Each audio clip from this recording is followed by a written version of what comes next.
Hola, ¿qué tal? Soy Iván Carrillo y les doy la bienvenida a Reporte Climático, periodismo de soluciones para un mundo en constante cambio. El 9 de agosto de 2021 ocurrió un fenómeno poco común. La crisis del clima se volvió un tema viral. Este boom se debió a la publicación de un informe del IPCC, documento que el secretario de las Naciones Unidas rebautizó como un código rojo para la humanidad. Pero, ¿qué es el IPCC? ¿Qué tiene de especial su último reporte? ¿Y por qué es importante para el futuro de cada uno de nosotros? Responderemos a estas preguntas con ayuda de una de las integrantes del IPCC, la doctora Antonina Ivanova, quien también es investigadora de la Universidad Autónoma de Baja California Sur en México. Pero antes, les invito a echar un vistazo a la actualidad climática mundial. Comenzamos.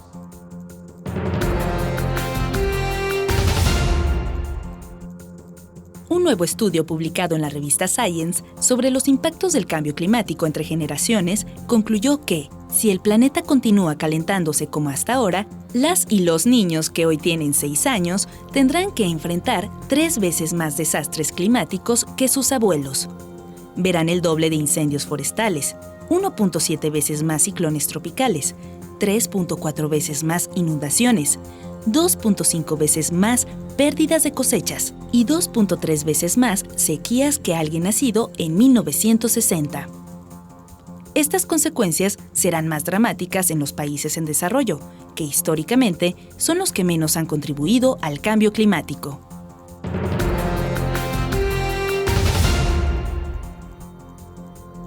De acuerdo con la Organización de las Naciones Unidas, más de 30 millones de personas se han visto desplazadas por desastres relacionados con el clima, y el 90% de ellas proceden de los países más vulnerables y con menos capacidad de adaptación al cambio climático. Para poder hacer frente a esta problemática, el secretario general de la ONU ha dicho que será necesario reducir 45% de las emisiones globales de dióxido de carbono antes de 2030. Asimismo, los países desarrollados deben contribuir con la financiación climática y al menos la mitad de esta debe destinarse a los esfuerzos de adaptación y resiliencia.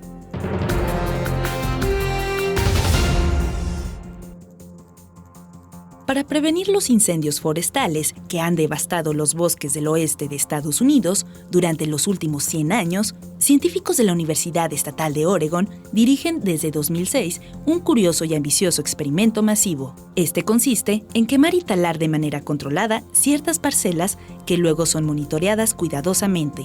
El estudio ha permitido ver cuáles son las características que hacen a un bosque más resiliente al fuego, y ofrece técnicas de manejo forestal ante un mundo cada vez más caliente y con un mayor riesgo de incendios. Esta especie de tratamiento para los bosques es resultado de la colaboración entre investigadores ambientalistas y madereros.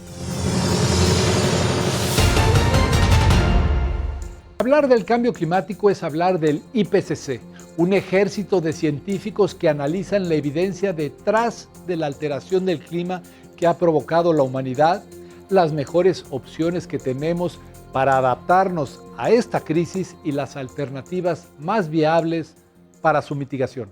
El Panel Intergubernamental del Cambio Climático es un organismo de las Naciones Unidas que fue creado en el año 1988, o sea, antes de la Convención Marco sobre el Cambio Climático de las Naciones Unidas, y es un organismo creado como que hijo de la Organización Mundial Meteorológica y de la Organización de las Naciones Unidas para el Desarrollo.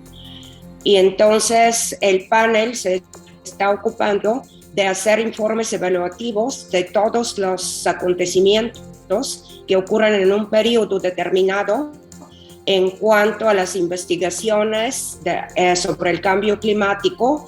El Panel Intergubernamental de Cambio Climático está organizado en 3 grupos, cuyo trabajo nos describen Antonina Ivanova a continuación. Primera vertiente se ocupa el grupo de trabajo 1 y se refiere a la ciencia física, cómo van a evolucionar las temperaturas, la elevación del nivel del mar, desertificación, etc. todo lo que es sobre los datos duros. El grupo de trabajo 2 se ocupa de la adaptación, porque como sabemos ya tenemos impactos del cambio climático a los que tenemos que adaptarnos, pero también tenemos que prevenir impactos que estamos esperando en futuro mediano. El grupo de trabajo 3 se ocupa de la mitigación de los gases con efecto invernadero, que son la causa principal de que tengamos el cambio climático y se debe a su emisión del desarrollo industrial desde 1850 a la fecha. Entonces, el grupo de trabajo 3 presenta varias acciones, nuevas tecnologías, etcétera, que se pueden tomar en este área de mitigación del cambio climático. A la fecha, el IPCC lo conforman expertos de 195 países, entre los cuales se busca establecer diversos tipos de equilibrio para garantizar una acción climática adecuada. Cada informe está compuesto por varios capítulos, y en cada capítulo tenemos autores tanto de países desarrollados como de países en vías de desarrollo, tratando de tener un equilibrio entre la participación de estos autores y también un equilibrio entre las regiones, o sea, que haya personas de la región África, de la región Asia-Pacífico, de la región de América Latina, América del Norte, etcétera.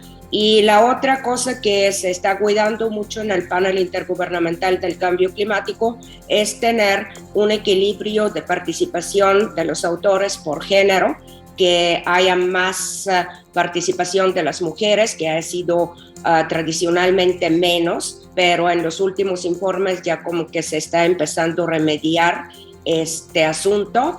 Y también involucrar siempre más investigadores jóvenes para ver también la participación, las opiniones de las nuevas generaciones de científicos.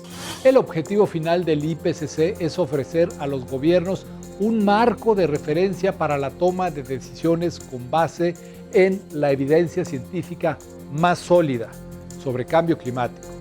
Antonina Ivanova nos cuenta cómo sucede este proceso. Todos los informes que genera el panel intergubernamental del cambio climático generan también unos síntesis para los políticos o tomadores de decisiones.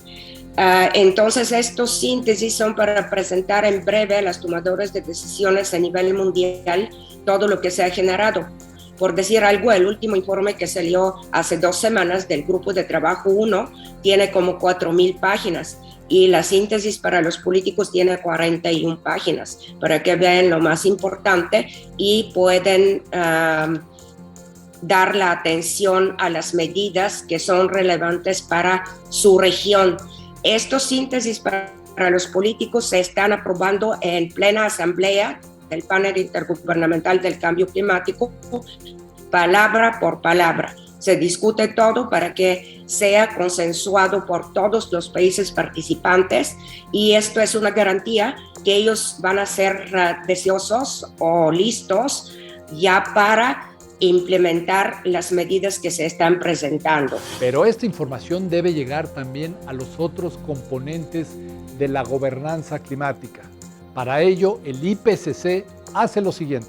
Después de que sale cada informe, se hacen unas campañas muy amplias de difusión de los informes en diferentes países, por regiones, como dije, en las Américas, en Asia, en África, en Europa, etcétera, donde participan ya no solamente los gobiernos, sino también varios sectores. Ya sabemos que últimamente la gobernanza climática consiste no solamente en los gobiernos, sino en varios actores como las organizaciones no gubernamentales, como las empresas, como los organismos de jóvenes, como las mujeres, etcétera. Entonces, esto es la idea, que todos los sectores hagan la acción climática y sus acciones su propio fin, su propio objetivo y participan activamente en esto.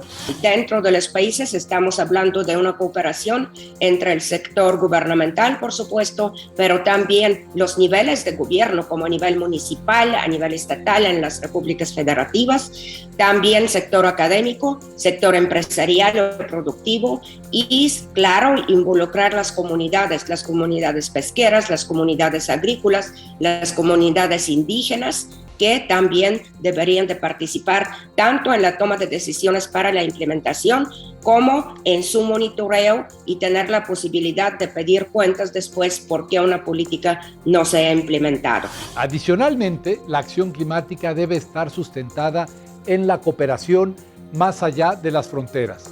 Esto nos dice Antonina Ivanova al respecto. Una cosa importante es que esto no es cuestión de un solo país, porque, por ejemplo, con el protocolo de Kioto, donde solamente los países desarrollados tuvieron unos compromisos vinculantes, ¿qué pasó? La Unión Europea cumplió sus compromisos. Sin embargo, Estados Unidos se salió de este acuerdo, aunque hubo varias acciones que se llevaron a nivel estados o a nivel municipal, y también los países en vías de desarrollo no tuvieron ningunos compromisos, y en este periodo precisamente vimos un desarrollo muy fuerte de la China, de la India y también de la República Sudafricana, otros países BRICS.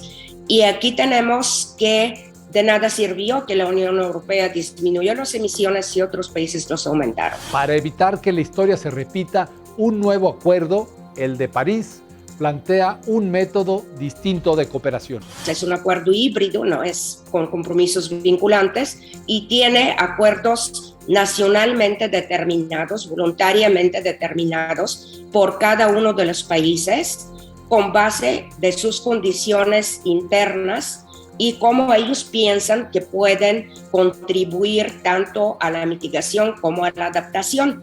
La cooperación internacional se está reflejando también en que muchos de los, prácticamente todos los acuerdos de los países en desarrollo están amarrados a recibir apoyo financiero por los fondos verdes climáticos, donde aportan los países desarrollados y los organismos internacionales.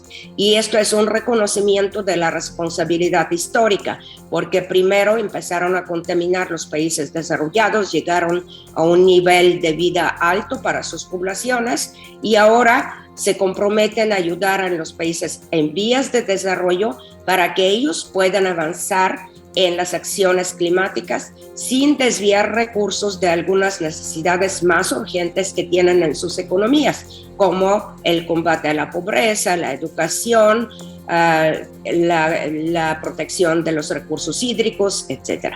Sin embargo, hasta ahora, estos instrumentos han resultado insuficientes para hacer frente a la crisis del clima, cuyas consecuencias ya son tangibles. Lo importante de este informe, que es ya el 6º informe evaluativo, es que está comprobando prácticamente todo lo que se dijo antes y está poniendo signos de alarma por si no tomamos medidas oportunamente. Otro de los impactos del cambio climático que resuena seguramente en cada uno de nosotros es el mayor riesgo de pandemia.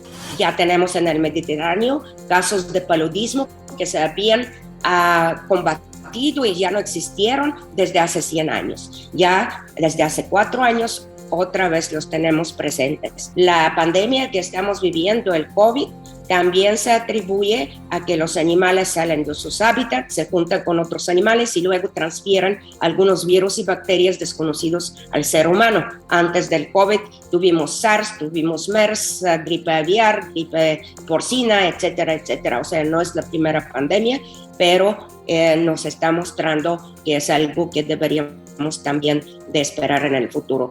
Esto fue Reporte Climático, periodismo de soluciones para un mundo en constante cambio. Yo soy Iván Carrillo y nos vemos en la próxima emisión.